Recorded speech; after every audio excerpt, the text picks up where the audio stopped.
pertama-tama itu ya, itu tergantung besarnya usaha. Nah, makanya saya bilang seperti itu, tergantung.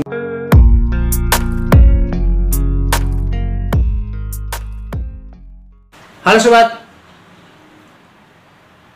berjumpa lagi di channel saya, yaitu channel tentang tutorial usaha laundry. Bagaimana kabar para sobat? Mudah-mudahan sehat walafiat dan usahanya semakin berkembang dan semoga makin lancar. Nah, jadi topik kita kali ini sobat, yaitu membahas tentang pemasukan dan pengeluaran di dalam dunia usaha laundry.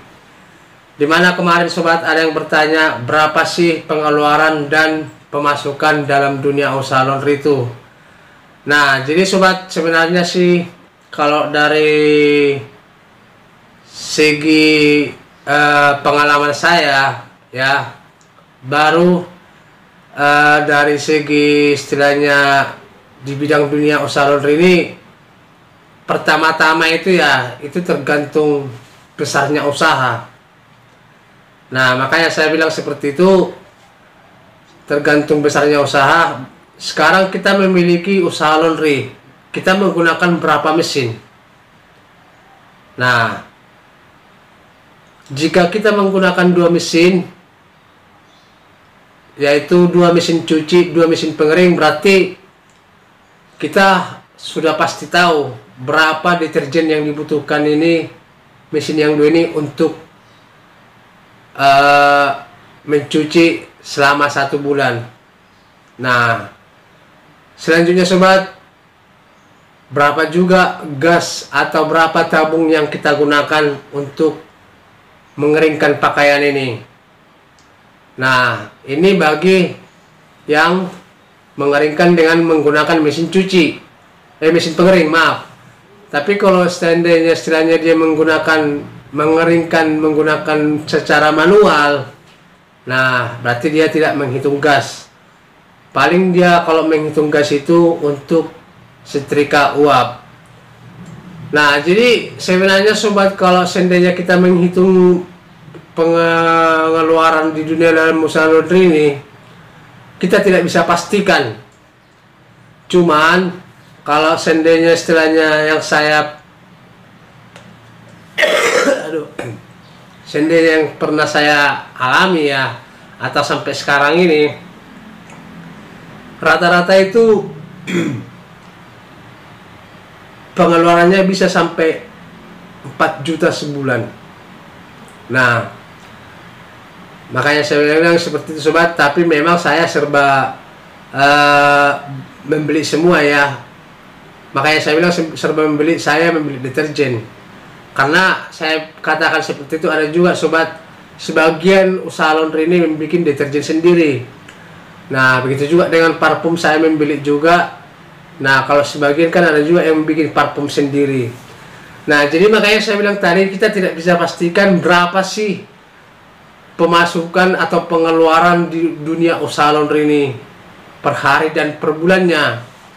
Nah, cuman kalau seandainya istilahnya kita sudah berjalan beberapa lama atau beberapa bulan, aturannya kita sudah bisa mempelajari. Contoh ya, nah biar gampang mengetahui berapa sih pengeluarannya per bulan, kita bikin dulu catatan berapa per hari itu pengeluaran. Nah, baru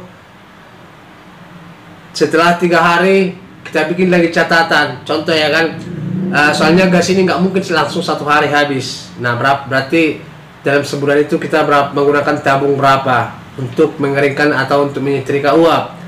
Nah, begitu juga dengan plastik.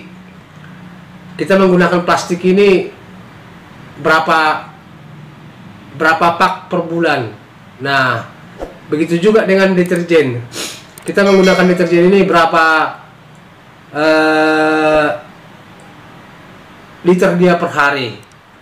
Nah, jadi makanya saya bilang sobat, sebenarnya sih kalau menghitung pengeluaran dalam dunia usaha laundry ini, kita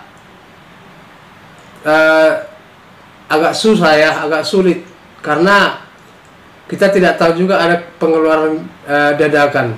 Maksud saya pengeluaran dadakan itu kan kadang-kadang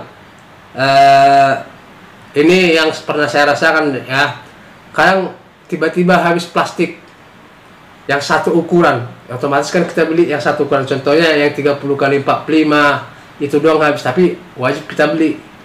Nah, makanya saya bilang sobat, kalau seandainya kita ingin tahu berapa pengeluaran itu per bulan, ada baiknya kita bikin catatan itu berapa pengeluaran kita per hari. Nah, selama 30 hari kita total.